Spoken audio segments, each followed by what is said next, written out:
अस्सलाम वालेकुम, सितारों के सफ़र पर खुश आमदीद। आज की वीडियो में हम बात करेंगे कि आने वाला हफ़्ता कैसा होगा, यानी 6 तारीख से लेकर 15 तारीख तक जो हफ़्ता है ये आपका कैसा रहेगा, आने वाले 10 दिन कह लीजिए। तो ये हफ़्ता जो है थोड़ा-सा क्रूशल रहेगा क्योंकि यहाँ पे जो प्लैनेटरी पोज़ीशन है पाइसेस में, ये बहुत ज़्यादा एक पावरफुल स्टीलियम बना हुआ है, दुश्मन आपस में बैठे हैं, यानी कि सन और सैटर्न। यहाँ पे मार्स अपनी एग्रेसिवनेस शो करेगा, यहाँ पे ऑब्वियसली सी बात है मरकरी कंजंक्ट करेगा 11 तारीख को। तो यहाँ पे एक बहुत ही ये कह सकते हैं कि ख़तरनाक सिचुएशन डेवलप हो सकती है कि जंग फैल भी सकती है और पाकिस्तान को भी इसके अंदर आना पड़ सकता है, क्योंकि ये एक विंडो जो है बहुत क्रिटिकली आप ये कह लीजिए कि ख़तरनाक है। लेकिन हमारा जो मकसद इस वीडियो का ये है कि आपके लिए ये हफ़्ता कैसा रहेगा उसके ऊपर बात करते हैं। क्योंकि अगर प्रिडिक्शन की बात की जाए तो वो मैडम एस्ट्रोलॉजर एन बक्स ने अपने ट्विटर के चैनल पर दे चुकी हैं। अगर आपको देखनी है तो हम लिंक डिस्क्रिप्शन पे लगा देंगे, आप लोग जाके देख सकते हैं। अब बात करते हैं कि हमारा आने वाला हफ्ता कैसा रहेगा। लेकिन जिन लोगों को अपना मून साइन नहीं पता, वो अपनी original date of birth comment section में लिखें, उनको उनका मून साइन बता दिया जाएगा। जिन्होंने अभी तक सब्सक्राइब नहीं किया, आप लोग सब्सक्राइब कर लीजिए, क्योंकि लाइव पे फिर आप लोग हमारे साथ बातचीत नहीं कर पाएंगे। और अगर आप लोग चाहते हैं कि आप लोग अपनी ज़िंदगियों के फैसले वक्त से पहले लेना शुरू हो जाएं, समझना शुरू हो जाएं ज़िंदगी का पैटर्न, तो व्हाट्सएप का नंबर आपकी स्क्रीन पर आ रहा होगा, आप लोग अपॉइंटमेंट ले सकते हैं, अपनी कुंडली को, अपने जायचे को डिटेल में समझ सकते हैं। तो आइए समझते हैं आपके बुर्ज, आपकी राशि, आपके ज़ोडिएक पर क्या इम्पैक्ट आ रहा है इस हफ्ते। तो अगर आपका मून साइन कैंसर है, यानी कि कर्क राशि है, यानी कि बुर्ज सरतान है, तो पहले एक जनरल ओवरव्यू मैं आपको दे देता हूँ कि जो वीक स्टार्ट होगा, मून जो है वो स्कॉर्पियो में यानी आपके 5th हाउस में होगा। इमोशंस, लव और क्रिएटिविटी बहुत हाई देखने को मिलेगी, आप थोड़ा ज़्यादा फील करेंगे, हैवी फील करेंगे सॉरी, और शायद ओवर अटैच भी हो सकते हैं इस टाइम पीरियड में।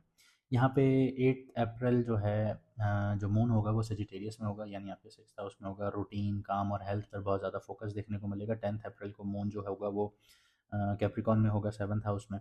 यहाँ पे रिलेशनशिप स्पॉटलाइट पर आ रहे होंगे। 13th अप्रैल को जो मून है वो एक्वेरियस में होगा, यानी आपके 8th हाउस में इनर ट्रांसफॉर्मेशन, डीप थिंकिंग यहाँ पे देखने को मिलेगी। 15th ऑफ अप्रैल पाइसेस में होगा, यानी आपके 9th हाउस में, जो कि आपके बिलीफ, होप और स्पिरिचुअल क्लैरिटी का घर है। और जैसे जैसे चांद आगे बढ़ता जाएगा, आप अपने दिल, अपनी हसल, अपनी कनेक्शन, अपने हीलिंग, इन फेज़ों का सफ़र करेंगे।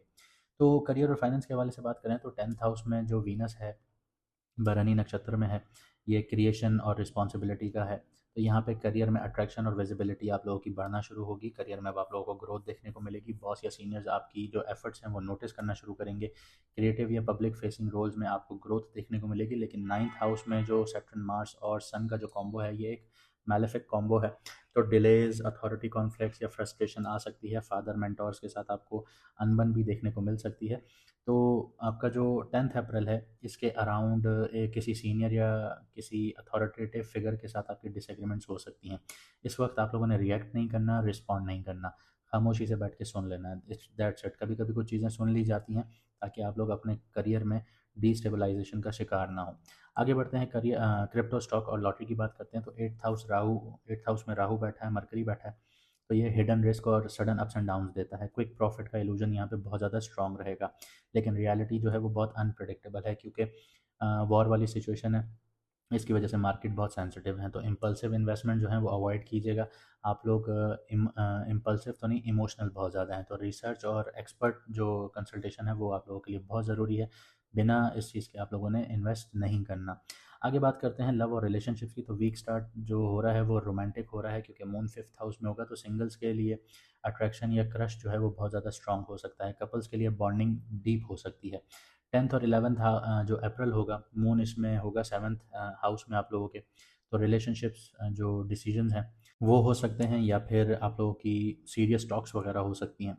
केतु बैठा हुआ है आप लोगों के 2nd हाउस में, कम्युनिकेशन के घर में। ये कभी कभी बहुत कोल्ड टोन आपके अंदर लेके आएगा। इसको कॉन्शियसली आप लोगों ने सॉफ्टन करना है। ये ना हो कि अनकॉन्शियसली आप बहुत कोल्ड हो के बिहेवियर आपका हो, आपकी बातचीत हो, तो वो एक अगले बंदे को डिसकनेक्टिविटी की तरफ लेके जा सकती है। वीकेंड पर पार्टनर के साथ डिनर या आउटिंग प्लान कीजिए, इमोशनल रीसेट मिलेगा। आगे बात करते हैं आपकी हेल्थ और वेलबींग की। तो 6th हाउस जो है उसमें मून का फेज़ एक्टिव होगा 8 से 9 अप्रैल को। तो बॉडी सिग्नल्स जो हैं वो इग्नोर मत कीजिएगा। डाइजेशन या स्ट्रेस के जो इश्यूज़ हैं वो आ सकते हैं। हल्का-फुल्का खाना खाइए, हाइड्रेशन लीजिए, ये ज़रूरी है आप लोगों के लिए, मेंटल हेल्थ के लिए आपकी। थोड़ा सॉलिट्यूड कीजिए, हेल्पफुल रहेगा आप लोगों के लिए। कौन से दिन आप लोगों के लिए लकी हैं, किन दिनों में थोड़ी सी एहतियात की ज़रूरत है। तो सबसे पहले लकी दिनों की बात कर लेते हैं, यानी गुड डेज़ की बात कर लेते हैं। तो 6-7 आप लोगों के लिए लकी रहेगा। क्रिएटिविटी देखने को मिलेगी, लव देखने को मिलेगा। जो चैलेंजिंग डेज़ हैं वो 8, 9, 10, 11 और 15 अप्रैल रहेंगे। यहाँ पे वर्कलोड होगा, स्ट्रेस देखने को मिल सकता है, रिलेशनशिप में प्रेशर भी आ सकता है। और आपको जो 9th हाउस जो एक्टिव होगा तो 15th ऑफ अप्रैल को, ये आपको थोड़ा-सा अथॉरिटेटिव कॉन्फ्लिक्ट्स दिलवा सकता है, चाहे फादर हो, मेंटोर्स हों, गुरु हों, वहाँ पे आपको थोड़ा-सा इश्यू आ सकता है। रेमेडीज़ की बात करते हैं तो व्हाइट या सिल्वर आप लोग वेयर कीजिए, ज़्यादा से ज़्यादा पहनिए, क्योंकि मून आपके फर्स्ट हाउस का लॉर्ड है। इसके अलावा पानी के पास अपना टाइम स्पेंड कीजिए, जैसे लेक हो गया, शावर हो गया, कोई पॉन्ड हो गया, समंदर हो गया, दरिया हो गया, इनके पास बैठें ज़्यादा से ज़्यादा, ये आपके इमोशंस को रीसेट करेगा। इमोशनल जर्नलिंग कीजिए आप लोग, ये आपकी फीलिंग्स को रिलीज़ करेगा। इसके अलावा किसी बड़े बुज़ुर्ग की रिस्पेक्ट कीजिए, हेल्प कीजिए, ये आपके सैटर्न को फ़िलहाल बैलेंस करेगा। लकी कलर की बात करें तो वाइट, सिल्वर जो है वो ज़्यादा से ज़्यादा आपके लिए लकी रहेगा। और जो सेकंड नंबर है यानी 2 नंबर जो है, ये मून का नंबर है, ये आपके इमोशंस और इंट्यूशन के लिए बहुत परफेक्ट है, तो 2 नंबर में डीलिंग ज़्यादा से ज़्यादा रखें।